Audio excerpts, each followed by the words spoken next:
시편 119편 23절 말씀 우리 함께 읽도록 하겠습니다. 시작. 고관들도 앉아서 나를 비방하여 싸우나 주의 종은 주의 율례들을 작은 소리로 읊조렸나이다. 아멘. 우리는 지난주에 비방 혹은 멸시, 모함 이것에 대하여서 다뤘었는데요. 누군가가 나를 모함했다. 너무나도 분할 것입니다. 그래도 어떤 개인이 혹은 소그룹이 나에 대하여서 비방한다고 하면은 그까짓 거 무시하고 말지 이렇게 떨쳐버릴 수도 있을 것 같아요. 야, 쟤가 그러는 거 한두 번이야. 그러든지 말든지 막 이렇게 할 수도 있을 것 같아요. 사람들이 모여서 나에 대하여서 수근수근 하는 거 혹은 없는 말을 지어내는 거, 그래도 내가 귀 딱 닫고 그냥 무시하고 그러면은 그만이지. 그냥 한번 꾹 참고 말지. 내가 쟤네들이랑 상종 하나 봐라. 뭐 이렇게 떨쳐버리면서 지낼 수도 있을 것 같아요. 그런데 그와 같은 개인적이고 또 어떠한 소그룹에서 나를 비방하는 것이 아니라 공개적인 자리에서 혹은 권위 있는 자리에서 나를 안 좋게 평가한다면, 그리고 그 평가가 진짜 나가 아니라 나를 모함하는 것이라면은 우리는 너무나도 억울할 것이며 그 크기가 훨씬 더 크게 우리에게 다가오게 될 것입니다. 어떤 사람이 나를 개인적으로 비방하는 거는 그렇게 흘려 넘어갈 수 있는데, 어떤 권위 있는 사람, 뭐 학교에 보면 뭐 교수님들도 계실 수 있고 또 직장에서 보면 어떤 상사가 될 수도 있겠고, 어떤 뭐 청문회 같은 데서 보면은 고위 장관들이 또 나를 비방한다. 그런 것들을 보면은 과연 그것을 우리가 감당할 수 있겠는가, 우리는 고민해 보지 않을 수가 없습니다. 여러분, 이제 우리 논문 쓰는 사람들 보면, 혹은 교수님들 보면은 이제 학술 대회 같은 게 있어요. 근데 학술 대회에서 논문을 이렇게 발표한단 말이죠. 논문을 발표하는데 이 논문은 뭐 좋고 안 좋고 이제 나중에 이제 비평가들이 평가를 하게 되어 있는데, 그 평가할 때 완전히 이제 나를 매도하는 거예요. 이거는 표절이다. 뭐 좋고 나쁘고의 문제가 아니야. 이거는 표절이다. 이거는 거의 뺏긴 수준이다. 라고 만약에 나에게 그 잘못된 것을 뒤집어 씌운다면, 그때 받는 이 모욕감은 아마 좀처럼 헤어나오질 못할 것입니다. 예수님을 믿는 사람들 역시 그와 같은 비방이, 그와 같은 모욕감이 우리들에게 다가올 때가 있어요. 우리가 지난주에 살펴본 대로 개인적인 비방, 개인적인 모욕, 그런 것만 우리에게 주어지는 것이 아니라 세상의 그 권력자들, 세상의 권세 잡은 사람들, 우리가 생각하는 그 고위층, 그런 사람들이 우리를 비방하고 조롱하는 것, 이것이 우리들에게 다가올 수 있습니다. 그것은 너무나도 견디기 힘들 것입니다. 그와 같은 세상 권력자들의 그 핍박은 우리로 하여금 너무나도 큰 고뇌에 빠지게 될 거예요. 오늘 읽은 이 본문 말씀이 딱 그와 같습니다. 지난주에 우리가 살펴본 것은 주님의 뜻대로 살다 보면은 비방과 멸시를 받을 수밖에 없다는 것을 우리가 깨닫게 되었어요. 왜냐하면은 교만한 사람, 그래서 하나님의 말씀에서 떠난 사람, 그래서 하나님의 저주를 받은 그 사람들이 신자들에게 모함하고 때로는 누명을 씌워서 그를 곤경에 취하게끔 만들기 때문에 그렇습니다. 그러나 그것을 피하거나 혹은 자기의 힘으로 그것을 해결하지 말고 하나님 앞에 기도하고 하나님 앞에 간구하는 것이 우리 안에 본 모습이다. 결국 시인은 자신이 받는 그 비방과 멸시를 기도를 통하여서 해결하였다. 우리가 지난 시간에 살펴보았던 것입니다. 오늘은 뭐냐면 23절 앞에 보면 이렇게 나오죠. 고관들도 여기서 말하는 고관은 높은 지위, 그러니까 높은 권력을 가진 사람들도 나를 지금 현재 비방하고 있습니다 라고 이렇게 얘기를 하는 거예요. 어떤 식으로 비방했는지는 우리가 알 수는 없습니다. 그러나 시인에게는 그것이 감당하기 너무나도 큰 어려움이었어요. 이런 상황 속에서 시인은 이 힘든 상황을 극복하기 위하여서 무엇을 해결책으로 내놓았냐면 바로 주님의 율례를 묵상하고 있습니다 라고 이렇게 되어 있습니다. 자, 지난주에는 22절에서는 자기가 받는 비방을 해결하기 위하여서 어떻게 해결책을 삼았죠? 하나님 앞에 기도하는 것. 오늘은요, 그 비방을 이겨낼 수 있도록 하나님의 말씀을 묵상하는 것. 그러니까 우리가 잘 알고 있는 말씀과 기도라고 하는 이 은혜의 두 방편을 가지고 이 난관을, 이 어려움을, 이 비방을 극복해내고 있는 거예요. 우리가 그것을 잘 염두에 두면서 말씀을 보도록 하겠습니다. 자, 첫 번째, 고관들의 비방. 그 고관들의 비방은 뭘까? 어떻게 우리들에게 다가올까를 생각해 봐야 되는데요. 총 세 가지를 제가 말씀을 드릴게요. 첫 번째로는 무엇이냐면 권력자들의 비방입니다. 제가 서두에 말씀드린 대로 이거는 일반인, 개인적이고 친분이 있는 어떠한 개인 간의 그와 같은 비방이 아니라 권력자들의 비방이에요. 그래서 성경을 우리가 가만히 살펴보면은 권위, 그러니까 고관이라고 하는 표현은 권위자 혹은 권세자 이런 사람들을 지칭하는 표현입니다. 그가 종교 지도자일 수도 있어요. 그가 정치 지도자일 수도 있습니다. 혹은 우리가 흔히 쓰는 말 거물급일 수도 있습니다. 어찌됐든 사회적으로나 종교적으로나 혹은 정치적으로 큰 영향력을 행사할 수 있는 그와 같은 인물들이 바로 고관이라고 표현을 해요.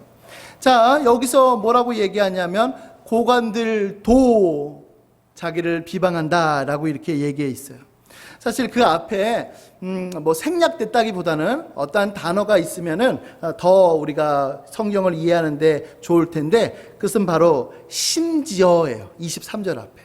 그러니까 22절에 내가 주의 교훈을 지켰사오니 비방과 멸시를 내게서 떠나게 하소서. 심지어 고관들도 앉아서 나를 비방하였습니다 라고 하면은 우리가 더 쉽게 이해할 수가 있겠죠.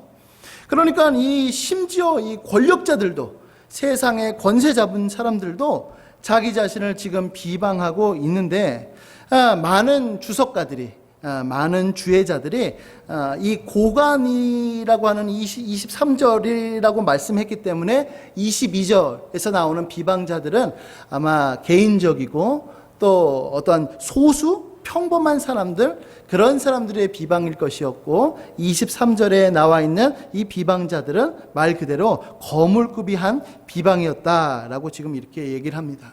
그러니까 시인은 지금 동시다발적으로 평범한 사람들도 자기를 비방하고 고위층 관리들도 자기를 비방하는 그러한 같은 지금 난관에 빠져 있는 것입니다. 지금 시인이 갖고 있는 고통이 바로 그와 같은 거죠. 자, 두 번째 비방은 무엇이냐면 바로 공개된 비방이었어요. 여러분, 여기 지금 23절에 보면 고관들도 앉아서라고 이렇게 표현되어 있잖아요. 이 앉아있다라고 하는 것은 그냥 앉아있는 것을 의미하지는 않아요. 그 이상을 얘기를 하는 거죠. 그러니까 고관들이 자기의 직무, 공적인 업무를 수행할 때 자기가 어디에 앉았다 이렇게 표현을 하는 겁니다. 출애굽기 18장 14절 말씀에 보면 이렇게 나와 있죠. 우리 주보 안쪽을 보면 출애굽기 18장 14절이 나와 있습니다. 자, 우리 한번 같이 읽어볼까요? 자, 시작. 모세의 장인이 모세가 백성에게 행하는 모든 일을 보고 이르되 내가 이 백성에게 행하는 이 일이 어찌 됨이냐? 어찌하여 내가 홀로 앉아 있고 백성은 아침부터 저녁까지 내 곁에 서 있느냐? 지금 모세가 앉아 있는 것은 그냥 앉아 있는 것이 아니라 백성들이 모세한테 나오는 거예요. 그래서 와서 재판을 받는 거예요. 아, 모세요. 내가 이와 같은 억울한 일이 있는데 어떻게 하면 좋습니까? 무슨 말이냐? 내가 억울하지. 시시비비를 가리는 그 재판관 자리에 앉아서 모세가 지금 재판하는 것입니다. 자, 또 하나 시편 9편 4절 말씀 한번 같이 읽어볼게요. 시작. 주께서 나의 의와 송사를 변호하셨으며 보좌에 앉으사 새롭게 심판하셨나이다. 네, 여기서도 보면 이 보좌에 앉은 것은 그냥 앉은 것이 아니라 공적인, 그 공적인 업무를 맡아서 앉아 있는 거예요. 여러분, 우리가 잘 알고 있는 대로 지금 예수님이 어디 계십니까? 하나님 보좌 우편에 앉아 계시는 거죠. 그냥 아이고 야 힘들다 하고 앉아 있는 것이 아니라 지금도 산 자와 죽은 자를 심판하시기 위하여, 이 세상을 주관하시기 위하여 하나님 보좌 우편에 앉아 계시는 것입니다. 그래서 여러분, 교관들이 지금 현재 재판관이라면 재판관석에서, 혹은 통치자면은 그 통치자의 그 자리에 앉아서 지금 다윗을 어떻게 하고 있다고요? 모함하고 있는 거예요. 비방하고 있는 거예요. 개인적으로 할 때는 수근수근 될 수 있겠죠. 야, 쟤 저렇대. 아, 쟤 어떻대. 그런데 지금은 모든 사람들이 다 듣는 자리에서 공개적으로 지금 비방하고 있는 거예요. 모욕을, 거짓말을 그렇게 뒤집어 씌워주고 지금 있는 것입니다. 자, 마지막 세 번째는 무엇이냐면 바로 계획된 비방이에요. 계획된 비방. 자, 여기에 23절에 보면 고관들도 앉아서 나를 비방하여 싸우나 라고 되어 있는데, 이 비방이라고 하는 단어가 원문에 보면 서로 상의하는 거예요. 서로 상의하는 거. 그냥 서로 그냥 중구난방으로 비방을 하는 것이 아니라 서로 상의해서 이 사람을 모욕을 주고 이 사람을 나쁜 걸로 덮어 씌우는 거죠. 그러니까 지금 고관들은 시인을 대적하기 위하여서 지금 머리를 맞대고 있습니다. 서로 공모하고 있는 거죠. 여러분, 우리가 범죄를 저지를 때도 두 가지로 나누죠.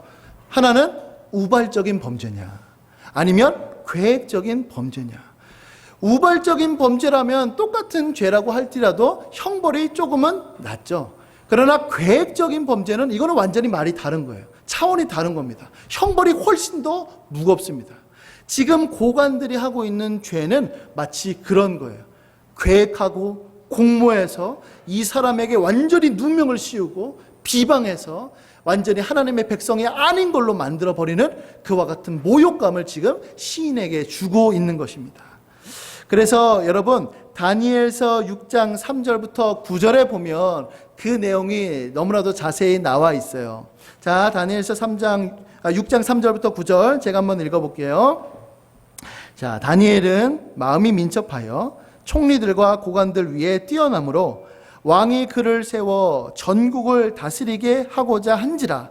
이에 총무들과 고관들이 국사에 대하여 다니엘을 고발할 근거를 찾고자 하였으나, 그러니까 시기 질투가 있었던 거죠.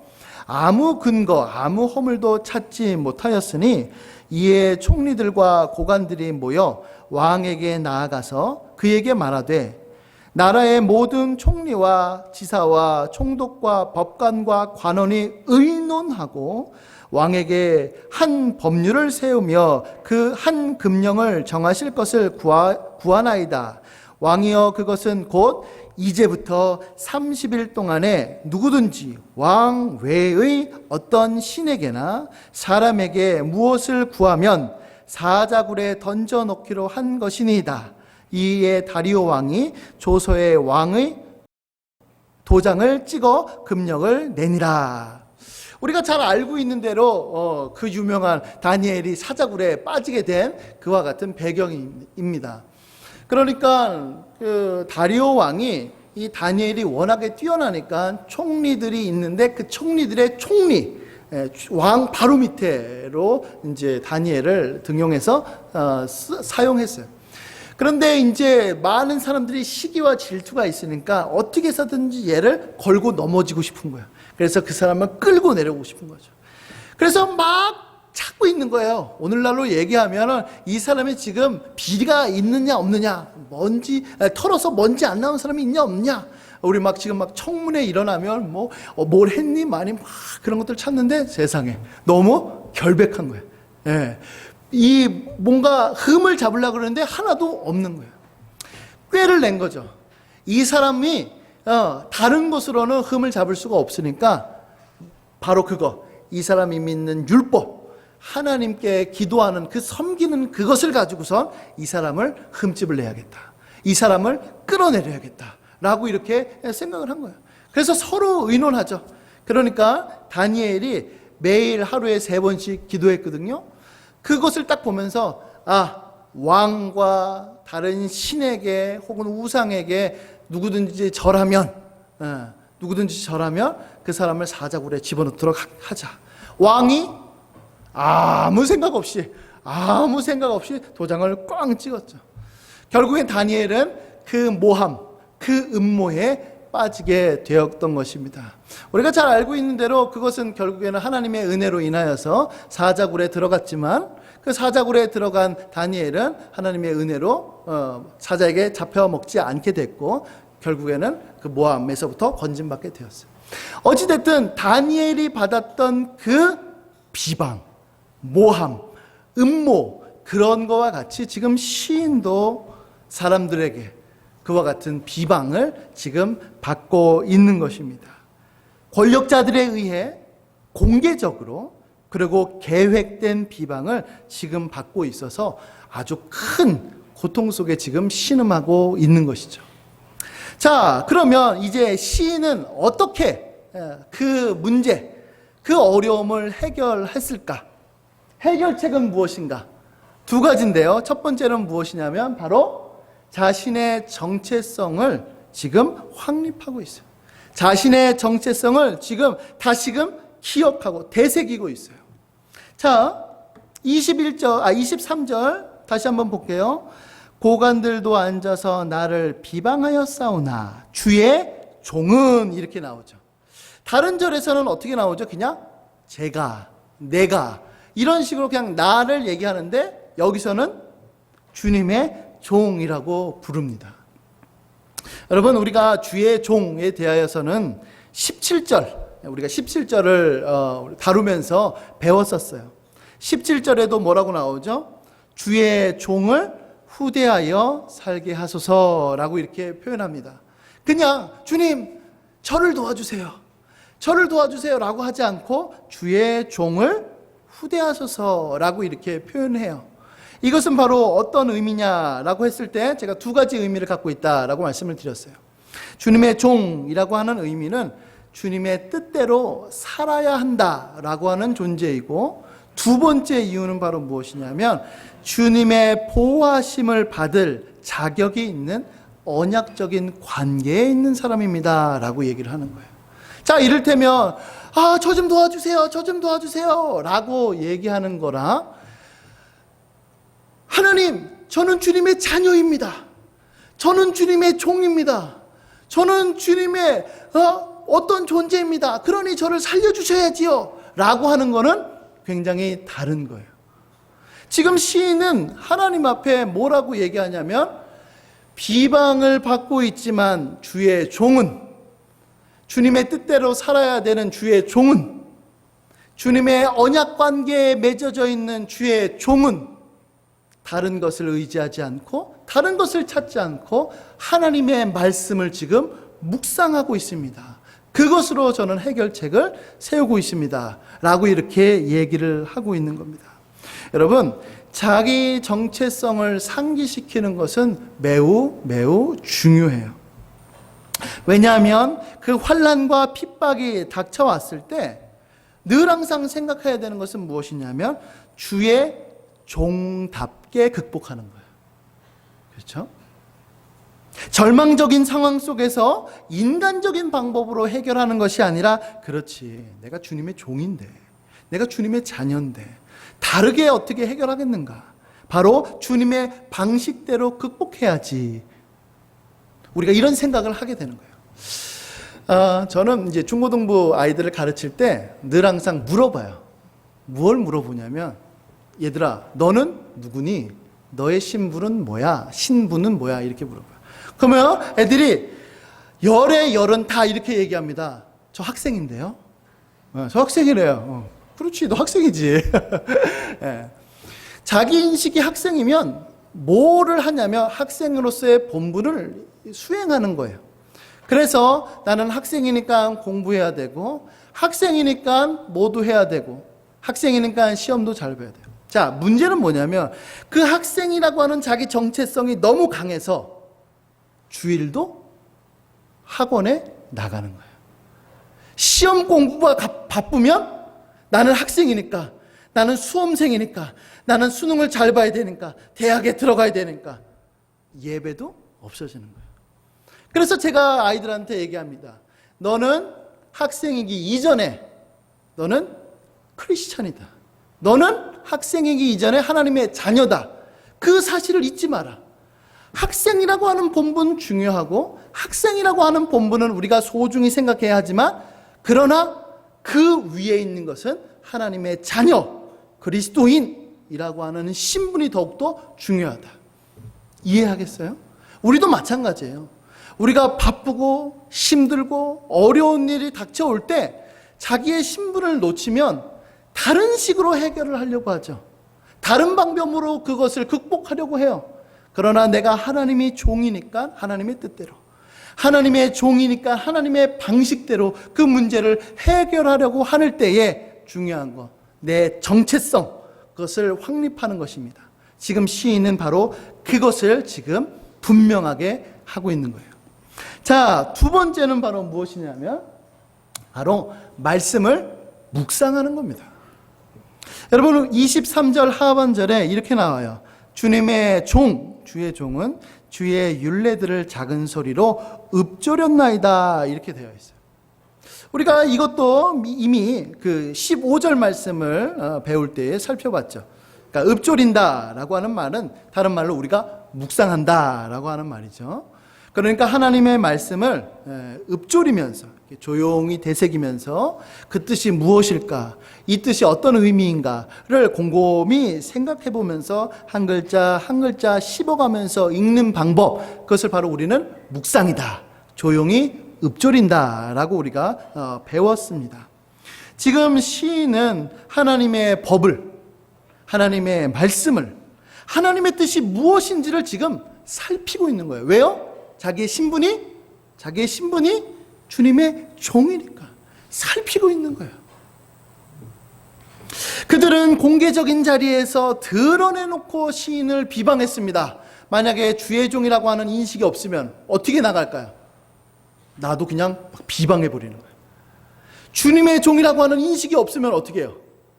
막 거짓말을 막 하는 거예요. 막 핑계를 대는 겁니다. 그런데 주님의 종이라고 하는 인식이 있으니까 지금 하나님의 말씀을 묵상하고 있는 거예요. 자, 어떤 말씀을 묵상했을까? 여기에는 정확하게 나와 있지 않아요. 근데 이제 추론하는 겁니다. 제가 추론하는 거예요. 어떤 말씀을 묵상했을까? 아마 이런 말씀을 묵상하진 않았을까요? 이삭의 우물 사건. 이삭의 우물 사건은 무엇이냐면, 이삭이 우물을 파요. 그 우물을 파는데 이제 아말렉이라고 하는 그 지역 안에서 살거든요. 그러니까 이제 아말렉 그 사람들의 그 목자들이, 야, 이거 우리 땅이거든, 이 우물 내 거야. 그래서 빼서 다투는 거야. 그런데 이제 그 이삭이 그 다툼을 피합니다. 힘이 없어서가 아니에요. 그는 굉장히 큰 거부였고 군사력을 갖고 있었어요. 그러니까 힘이 있었단 말이에요. 그런데 그 다툼을 피하죠. 또 우물을 팠어요. 물이 나옵니다. 거기서 또 그 목자들이 와가지고, 그거 우리 땅, 우리 물이잖아, 뺏어가요. 다툽니다. 그것도 그냥 줘요. 나중에 어떤 우물을 파자 그 우물을 팠을 때는 다툼이 있지 않아요. 그래서 하나님 앞에 감사하며 그곳에 하나님 앞에 제사를 드리죠. 이러한 이 이삭의 우물 사건을 보지는 않았을까? 예. 또 하나, 요셉 이야기 우리가 잘 알고 있죠. 요셉이 형들이 시기해서 요셉을 팔았습니다.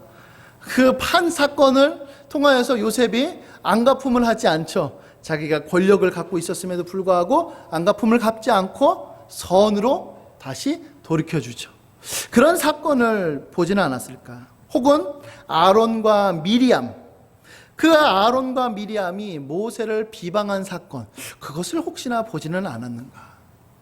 혹은 율법의 말씀, 그 정형화된 율법의 말씀을 보지는 않았을까? 자, 신명기 22장 13절부터 19절 말씀에 보면 이렇게 나와 있는데요. 제가 한번 읽어볼 테니까 밑줄 긋은 내용을 한번 보기를 바랍니다. 자, 누구든지 아내를 맞이하여 그에게 들어간 후에 아내를 미워하여 비방거리를 만들어 그에게 뭐를 씌웠다고요? 누명을 씌워 이르되 내가 이 여자를 맞이하였더니 그와 동침할 때에 그가 처녀임을 보지 못하였노라 하면 그 처녀의 부모가 그 처녀의 처녀인 표를 얻어가지고 자 보라 내 딸의 처녀의 표적이 이것이라 하고 그 부모가 그 자리옷을 그 성읍 장로들 앞에 펼 것이요 그 성읍 장로들은 그 사람을 그 남편이죠 그 사람을 잡아서 때리고 이스라엘 처녀에게 누명을 씌움으로 말미암아 그에게 은 100세겔을 벌금으로 받아 여자의 아버지에게 주고 그 여자는 그 남자가 평생에 버릴 수 없는 아내가 되게 하려니와 라고 되어 있어요. 아마 이 율법을 묵상하지는 않았을까 생각합니다. 그러니까 참 이 남편이 못됐죠. 어떻게 그 아내 사랑해서 아내를 취했는데 그를 미워했어요. 이혼할 방법을 찾는 겁니다. 이 여자는 예전에 바람이 났던 여자야. 처녀가 아니야. 그래서 막 모함 뒤집어 씌우는 거죠. 그런데 그 뒤집어 씌운 것이 발각되면 큰 벌을 받게 되고 벌금을 물고 이 말씀을 보면서 그렇지. 그들이 나에게 비방했고 그들이 나에게 누명을 씌웠지만 나는 그렇게 하지 말아야지. 하나님께서 원하시는 것이 아니야. 라고 하는 말씀을 묵상했을 수도 있어요. 어떤 것을 묵상했는지 정확하게 알 수는 없지만 그럼에도 불구하고 시인은 세상적인 방법, 악을 악으로 갚는 방법, 그것을 하지 않기 위하여 지금 뭘 보고 있다고요? 주님의 율법을 묵상하고 있다. 지금 이렇게 고백을 하는 것입니다. 여러분, 우리 시편 94편 20절부터 23절 이거 너무나도 유명한 말씀인데요. 한번 같이 읽어보도록 할게요. 자, 시작. 율례를 빙자하여 재난을 꾸미는 악한 재판장이 어찌 주와 어울리리까? 그들이 모여 의인의 영혼을 치려하여 무죄한 자를 정죄하여 피를 흘리려 하나 여호와는 나의 요새이시요 나의 하나님은 내가 피할 반석이시라. 그들의 죄악을 그들에게로 되돌리시며 그들의 악으로 말미암아 그들을 끊으시리니 여호와 우리 하나님이 그들을 끊으시리로다. 네, 이 시인의 고백과 같이 지금 시편 119편의 시인 역시도 그렇게 고백하며 하나님의 말씀을 묵상하고 있습니다. 자, 이 말씀을 중심으로 하여서 제가 여러분들한테 적용을 하도록 하겠습니다. 5가지를 준비했어요. 처음엔 무엇이냐면 여러분 세상의 권력에 주눅들지 말기를 바라요. 세상의 권력에 주눅들지 말기를 바라요. 여러분 사탄은 어떻게 해서든지 우리가 믿는 이 믿음을 포기하게끔 만들려고 혈안이 있습니다. 우리가 계속 살펴본 게 뭐였어요? 지금 시편 119편 17절부터 14절 이 3연 안에 등장하는 모든 것이 뭐였죠? 지금 시인이 박해를 받고 있어요. 예수님을 믿는 믿음, 하나님의 뜻대로 산다고 하는 그 이유 하나만으로 모든 핍박을 받고 있단 말이에요. 그 속에서 지금 시인이 어떻게 하면 그것을 극복할 수 있을까? 그 배경 안에서 이 3년이 우리가 보고 있는 거잖아요. 마찬가지로 여러분 사탄은 어떻게 해서든지 여러분들을 믿음을 포기하게끔 만듭니다. 그리고 여러분들이 믿음이 있다고 할지라도 그 믿음을 발휘하지 못하도록 하기 위하여서 아주 지금도 우는 사자와 같이 먹을 것을 찾아 헤매는 사람과 같이 막 공격하고 있는 것이에요. 사탄이 주로 쓰는 방식은 여러 가지가 있지만 그 중에 하나가 바로 무엇이냐면 세상의 권력과 권세입니다. 그 거대한 그 세상의 그 권력 앞에 무릎을 꿇게끔 하는 거예요. 무릎을 꿇게끔 하는 거예요. 지금 10대들이 가장 큰 고난, 10대들이 갖는 그 가장 큰 고민은 뭐냐면 또래 집단 안에서의 어떤 이를테면 왕따죠. 또래 집단 안에서 갖는 소외감이에요. 그러니까 이 10대들은 다른 거, 뭐 거대한 권세 그런 거 잘 몰라요. 내 또래 아이들이 나를 왕따시키고 비방하고 그게 너무 견디기 힘든 거죠. 그래서 나도 모르는 사이에 이 아이들이 너 예수님 믿어? 아니 뭐야. 그러면 나도 모르게 주눅 들죠. 10대 아이들 중에서 가장 못하는 것 중에 하나가 뭐죠? 씻기도 하는 거죠. 이렇게 어떻게 하죠? 씻기도 이렇게 못하니까 뭐 한 거리야? 나 기도했대요. 눈 감아가면서 잘 먹겠습니다. 그거 어떻게 그렇게 빨리 해? 그렇게 순간적으로 지나가는 거예요. 그러니까 예수님에 대하여서 부끄럽게 생각하는 거죠. 그 10대들, 그 또래 집단의 압력을 견디지 못하는 거예요. 이제 성인이 되었습니다. 직장을 갖게 되어 이제는 세상 물정을 알게 되는 거예요. 그러면서 그 거대한 그 권력 앞에서 그 무릎을 꿇는 거죠. 하나님께서 원하시는 삶을 살았다가는 회사에서도 잘리고 심지어 모함을 당하고 권력 앞에 무릎을 꿇는 그런 것들이 너무 많은 거예요. 그러나 우리가 이와 같은 것들은 사탄의 괴계다. 사탄이 우리들에게 주는 시험거리다라고 하는 것을 우리는 늘 항상 잊지 말아야 합니다. 그러면서 우리는 예수님의 이 약속의 말씀을 기억해야 돼요. 요한복음 16장 33절 말씀 우리 한번 같이 읽어보겠습니다. 시작.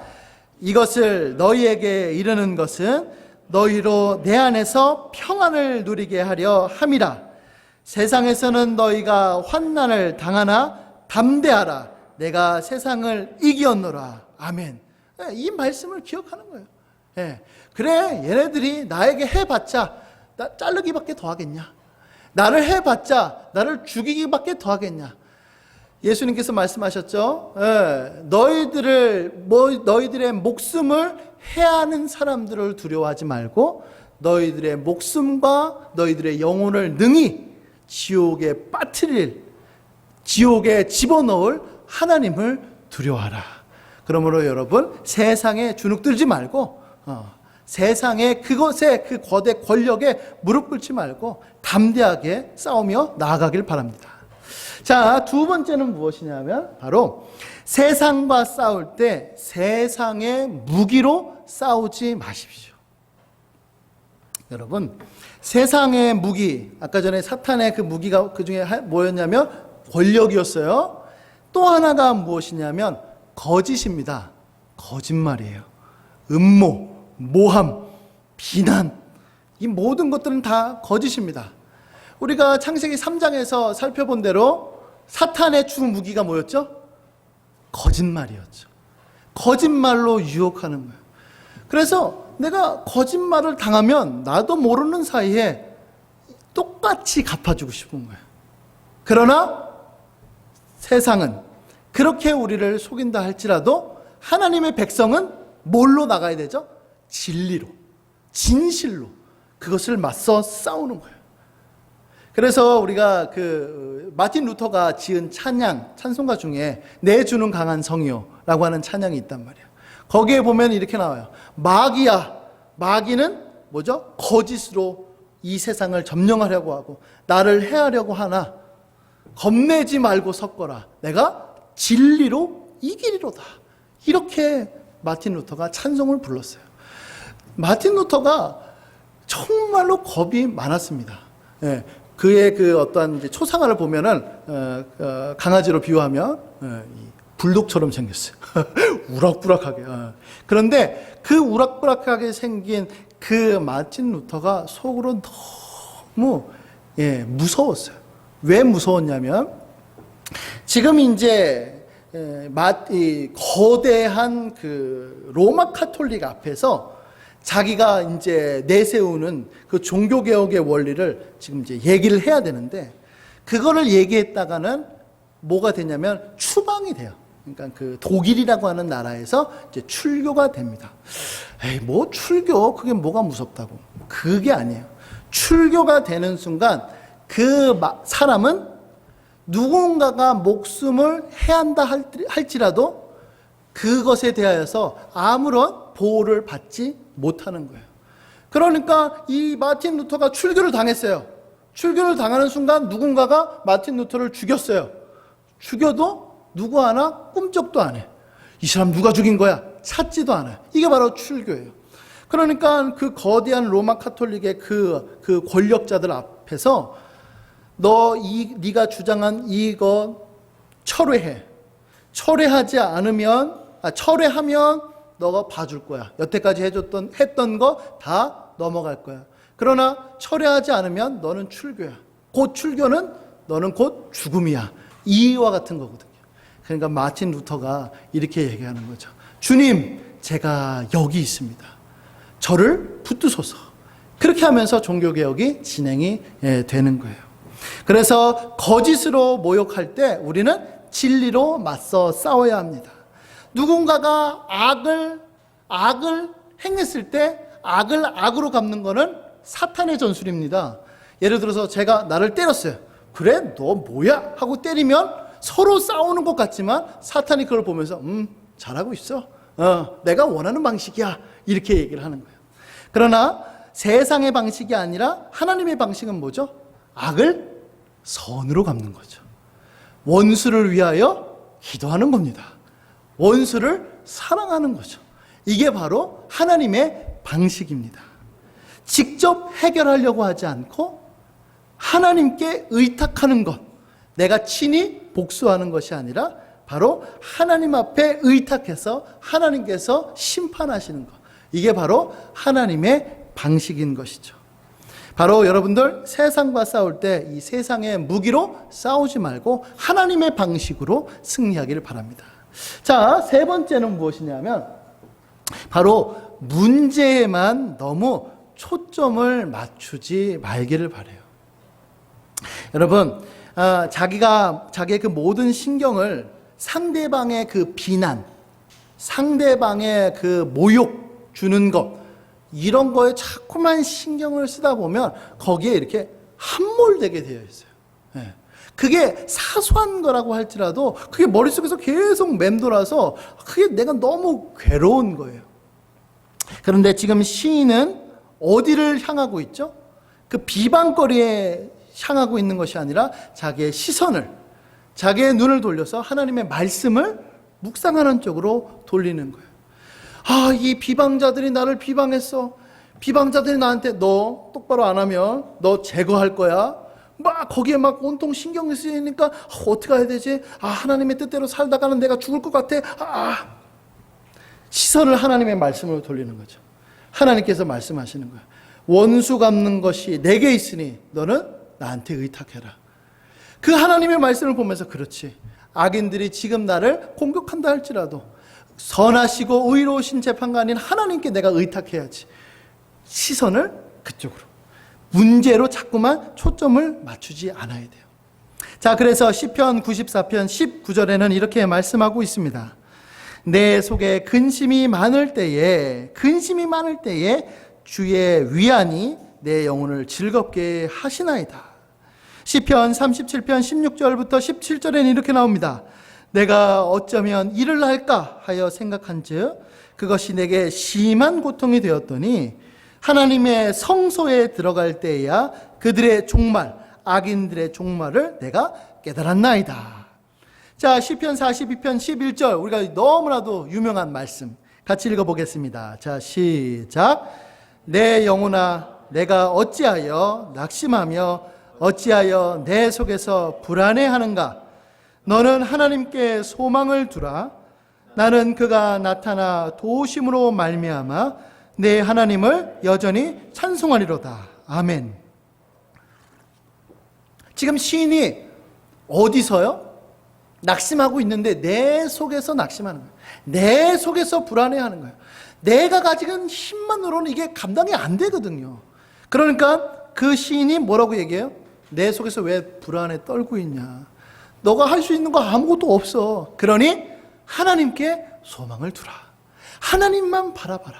그러므로 인하여서 하나님께서 너를 도우실 것이고 그 하나님으로 말미암아 너가 찬송을 올려드릴 것이다. 지금 시인이 이렇게 하는 것이죠. 자, 네 번째는 무엇이냐면 바로 평온할 때 결심하십시오. 여러분, 자, 우리가 지난번에 15절 보세요. 15절에 보면 이렇게 나와 있죠. 내가 주의 법도들을 작은 소리로 읊조릴 것입니다. 지금 시인이 평온할 때, 평상시에 이렇게 결심했어요. 여러분, 우리는 언제나 어디서나 혹은 어떤 상황에서도 주님의 말씀을 묵상하고 주님의 말씀을 따를 것을 이렇게 결심해야 돼요. 결심해야 돼요. 지금은 평범할 때는 말씀을 잘 지킬 수 있어요. 이렇게 평탄할 때는 그것이 전혀 문제가 안 돼요. 문제는 뭐냐면은 그 어려운 상황에 닥쳤을 때가 문제가 되는 거예요. 네.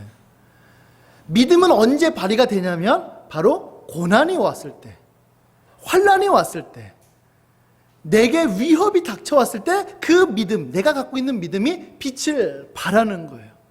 여러분, 시간이 많을 때, 혹은 건강할 때, 혹은 여유가 있을 때 예배 드리고 말씀 듣고 기도하는 생활 누가 못합니까? 그렇죠?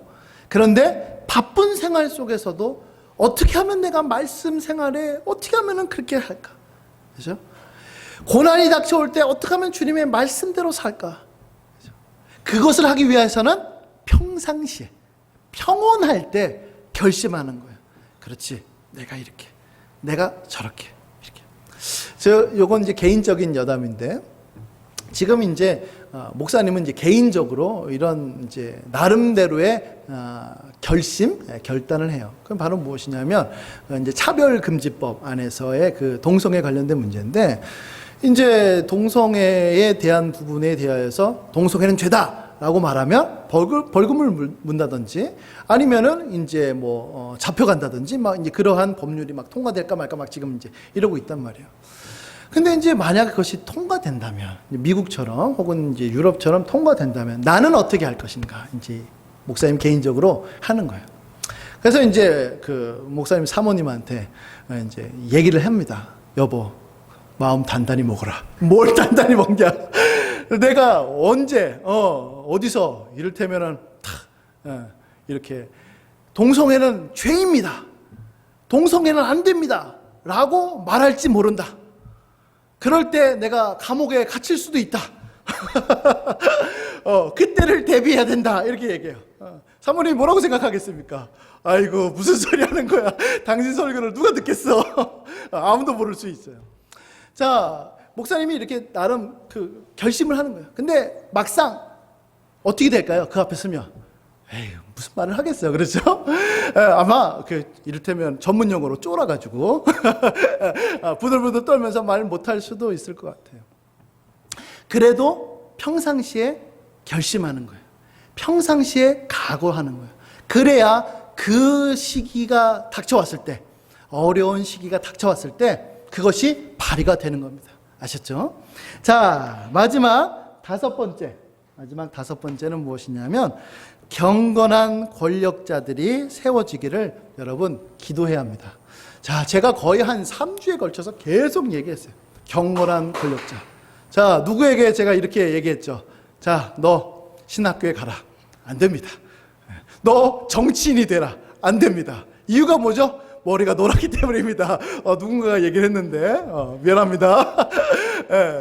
그 정치인이 되고 혹은 법조인이 되고 어떤 정치가가 경제인이 되고, 여러분, 하나님께서 권력자를 세우신 것, 권세자를 세우신 것은 바로 무엇이냐면 이 세상을 사랑과 의와 공평과 화평으로 이 세상을 통치하도록 하기 위함이에요.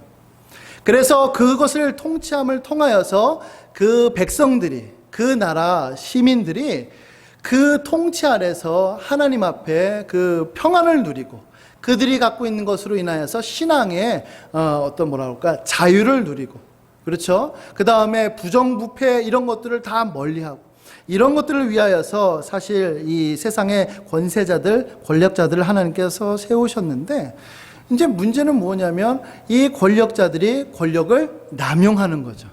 자신이 갖고 있는 그 권세를 다른 쪽으로 쓰는 겁니다. 자신이 갖고 있는 그 권세를 가지고 백성들의 어려운 처지, 힘든 것, 그 다음에 그들을 사랑으로 대하고 이래야 되는데 뇌물을 받고 또 그들을 억압하고 그들에게 폭력을 행사해서 자기의 이득을 취하고, 이래서 공의로 다스리지 않는 나라가 지금 생기게 됐어요. 이런 것들을 우리가 생각했을 때에 뭘 늘 항상 기도해야 되냐면, 하나님, 신실한 목사님을 보내주세요 라고 하는 기도 제목과 함께 경건한 권력자들, 경건한 정치인들, 경건한 사람을 보내주세요. 그래서 이 세상에서 살아갈 동안에 우리가 부정부패가 없어지고 진실이 통하고, 그래서 화평하는 그런 나라가 될 수 있도록 도와주세요 라고 우리가 부단히 기도를 해야 합니다. 그래서 간절히 바라는 것은 뭐냐면, 우리 중에서 꼭 정치인이 나왔으면 좋겠어요. 정치인이 나왔으면 좋겠어요. 그래서 그 진짜 참되고 바른 정치를 했으면 좋겠어요. 또 하나, 정말로 훌륭한 법조인이 나왔으면 좋겠어요. 법조인이 나왔으면 좋겠어요. 또 정말로 경건한 사업가가 나왔으면 좋겠어요.